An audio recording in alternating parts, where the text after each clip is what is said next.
Welcome to today's Coffee with Jesus outreach, where the coffee is strong, the conversations are honest, and the grace is always overflowing. I'm Mary, your host and your storyteller, and yes, your favorite anointed lady with a sparkling hairline and a paralyzed arm that still knows how to praise.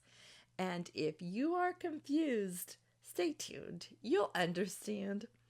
Today's episode is one that I've carried in my heart like an old recipe card, and you know the kind that's stained with oil, written in cursive, but full of flavor. It's my story, one that starts with a crash, a calling, and a little girl who didn't know that her life had just been marked. Go ahead, grab your coffee, maybe put it in your favorite mug, the one that says something like blessed but still needing caffeine. And let's talk about the kind of anointing that doesn't always come with fanfare, but it still changes everything. Have you ever had one of those moments where God just taps you on the shoulder like, hey, remember that thing that happened decades ago that you never really understood? Yeah, it's time you understood.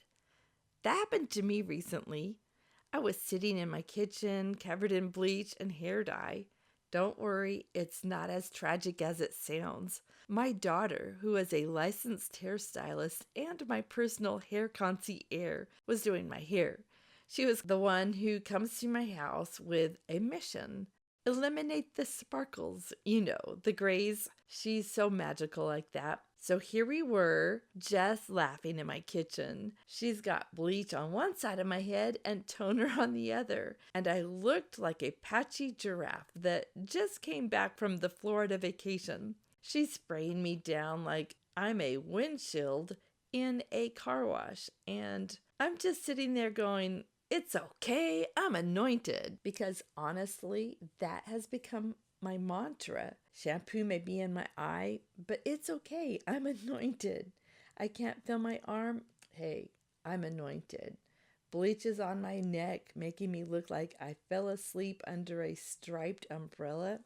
Hey, I'm still anointed. But that day, in between the bleach and the blessings, I started reflecting on something that happened when I was just 3 years old. I'd been in a very serious car accident, one that left my arm paralyzed. And while I don't remember the pain and I don't remember the incident itself, I do remember what people have told me and what my dad did.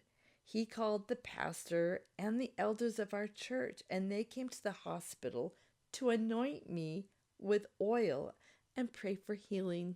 Now, back then, I didn't really think much of it. I just thought, cool, church people and olive oil. But here I am, decades later. And it hit me like a holy hairdryer. That oil didn't dry up, it stuck. It was never just about healing.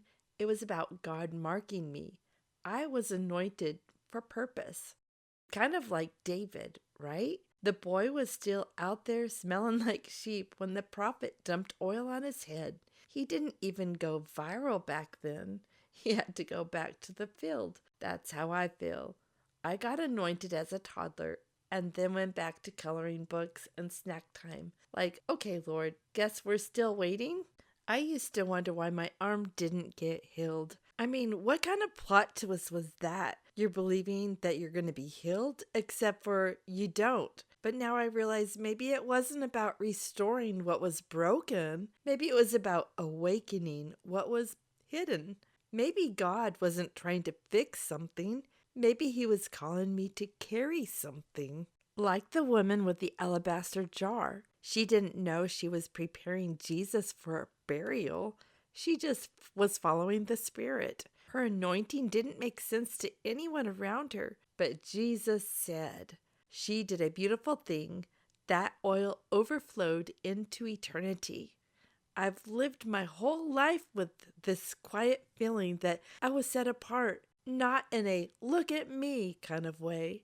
More like, I think I need to sit in the front row of whatever Jesus is doing kind of way.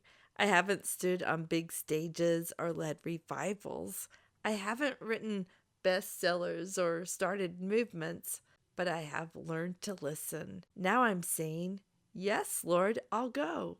And now I feel like God is saying, good, because it's time for you to understand. It's time to stop doubting what I've started. It's time to wear the oil like a crown. It's time to laugh even when the bleach runs into your eyes and you accidentally sound like a demon from a deliverance video. True story. I nearly got a whole bottle of shampoo in my eyes when my daughter was washing my hair. And I said, I'm anointed. But it came out sounding like I needed a whole exorcism, more like, I'm anointed. If you've been wondering if your movement has passed you by, if you've missed your window, hear me when I say this, you didn't. You're still anointed. That oil doesn't expire. It doesn't evaporate. It runs. And when it runs, it carries you right into the calling God had in mind all along. So say it with me. It's okay. I'm anointed. The bank account might be low, but I'm anointed. My plans might be derailed. Still, I'm anointed. Even when your daughter puts color into your ear and makes it blonde, you can still say, I'm anointed. I would like to thank you for sipping your coffee with me today on Coffee with Jesus Outreach. If something sparked in your spirit today, if you felt even a tiny drip of that oil hit your soul, don't brush it off. Sit with it. Ask God, what are you awakening in me? Remember, David wasn't crowned the day he was anointed, but the oil still did its job. It marked him for more. And you, my friend, are no different. If today made you laugh, cry, or check your scalp for leftover toner, go ahead and share this episode with a friend. Or do a little praise dance in your kitchen. Whatever you do, keep coming back because there's more oil where that came from.